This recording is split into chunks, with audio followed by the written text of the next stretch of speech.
अचानक से उसकी जिंदगी कैसे बदल गई। कुछ वर्षों पहले तक सुधाकर जी का परिवार खुशहाल परिवारों की श्रेणी में आता था, किंतु अब अचानक ऐसा क्या हो गया कि परिवार की खुशियों को किसी की नजर लग गई। हंसता खेलता परिवार आज विषाद के गम में डूब गया। सुधाकर जी के दो ही पुत्र थे। बड़ा बेटा विजय अधिवक्ता था और छोटा बेटा नीरज एक सहकारी अस्पताल में डॉक्टर था। विजय की शादी हो चुकी थी और उसकी पत्नी साक्षात अन्नपूर्णा थी। दो छोटे छोटे प्यारे प्यारे बच्चे थे। कुल मिलाकर सुखी संपन्न परिवार था। इन दिनों घर में छोटे बेटे नीरज की शादी की धूमधाम से तैयारियां की जा रही थीं। सुधा की हार्दिक इच्छा थी कि उसकी छोटी बहन को अपनी देवरानी के रूप में लेकर आए, किंतु नीरज ने उसके सारे अरमानों पर पानी फेरते हुए अपने ही पसंद की सहकर्मी से डॉक्टर विजेता से शादी करने की इच्छा प्रकट की और सुधा के अलावा घर में किसी को भी कोई आपत्ति नहीं थी। खैर, बड़ी धूमधाम से विजेता नीरज की दुल्हन बनकर इस घर में आ गई और अपने स्वभाव और पाक कला में माहिर होने के कारण उसने सभी घर वालों के दिलों में जल्दी ही अपनी जगह बना ली। ऐसे तो सुधा को अपनी देवरानी से कोई शिकायत नहीं थी, किंतु आजकल जहाँ भी वे जाती सभी जगह विजेता की तारीफों के पुल बांधे जाते। उसकी सुंदरता, अपने कार्य के प्रति लगन और घर में सभी का सम्मान करना, इन्हीं खूबियों की वजह से विजेता जल्दी ही सबकी चहेती बन गई। विजेता इतनी व्यस्त होने के बावजूद भी घर वालों का ज्यादा से ज्यादा ध्यान रखने की कोशिश करती और अस्पताल से आते ही सुधा के साथ भी घर के कार्यों में भरपूर मदद करती। दिन भर सुधा को दीदी दीदी करती घूमती रहती। घर में उसके खाने की तारीफ होती देखकर अब सुधा को धीरे धीरे उससे जलन की भावना उत्पन्न होने लगी। विजेता अब सबकी डाइट का भी ध्यान रखने लगी। घर में अब एक समय कम तेल मसाले में खाना बनने लगा।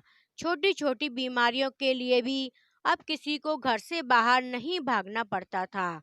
सुधा के भी दोनों बच्चे चाची चाची करके उसके इर्द गिर्द घूमते रहते।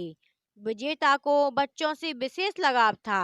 अब सुधा को लगने लगा कि विजेता के आने से उसकी जो इज्जत थी वह कम होने लगी है।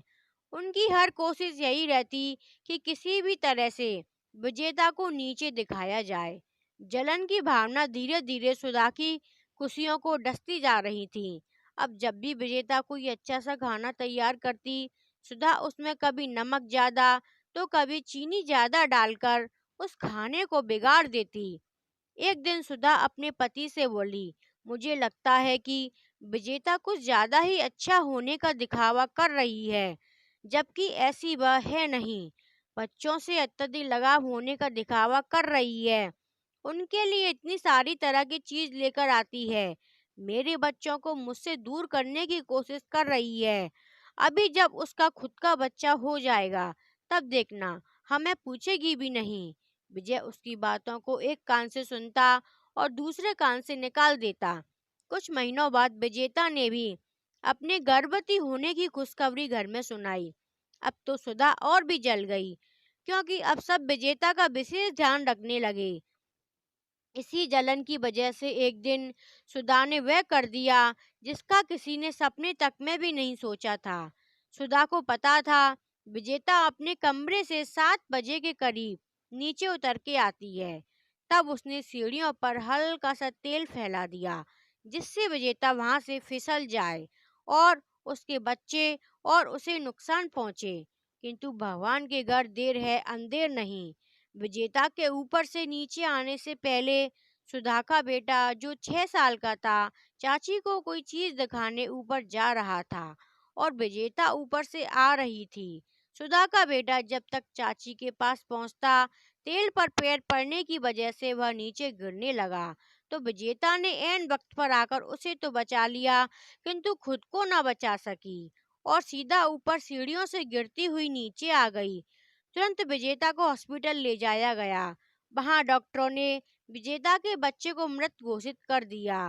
सिद्धा ने जब यह देखा कि उसके बच्चे को बचाने के लिए विजेता ने अपनी जान की परवाह भी नहीं की, तो उसकी सारी जलन शर्मिंदगी में बह गई। आज उसको अपने ऊपर बहुत शर्म आ रही थी।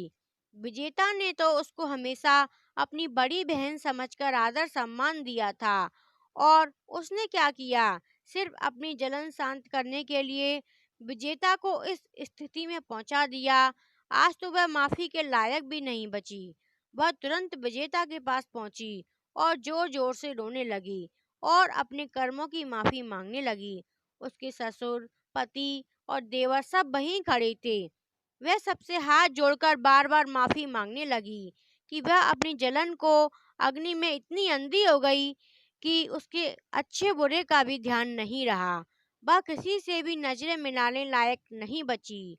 हो सकता है सुधा को अपने किए की माफी मिल जाए, किंतु क्या उसके प्रति घर के सदस्यों में उसके लिए वही आदर और सम्मान वापस जागृत हो जाएगा? शायद कभी नहीं। थैंक यू दोस्तों। अगर आपको ये वीडियो पसंद आई हो तो इसे प्लीज़ ज़रूर लाइक, शेयर और सब्सक्राइब करें। मिलते हैं ऐसी एक नई कहानी के साथ। धन्यवाद।